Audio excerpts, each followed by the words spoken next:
አንድ ሰው መጥቶ ጠይቋቸው የምታምኑት እምነት ምንድነው? እስኪ ስለ ኦርቶዶክስ ተዋህዶ እምነት አስረዱኝ ብሎ ቢጠይቃችሁ እምትመልሱት መልስ ብታጡ የሃይማኖትን ጸሎት መጸለይ ትችላላችሁ።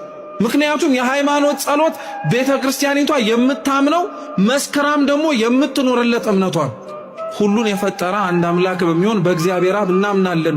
ሰማይና ምድርን የፈጠረ የሚታየውና የማይታየውን ዓለም ሳይፈጠር ከእርሱ ጋር በነበረ አንድ የአብ ልጅ በሚሆን በአንድ ጌታ በኢየሱስ ክርስቶስ እናምናለን።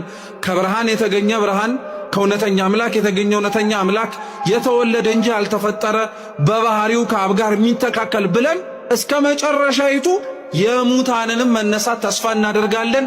የሚመጣውንም ሕይወት ለዘላለሙ አሜን እስከምትለዋ የሃይማኖታችን ምስክርነት ነው።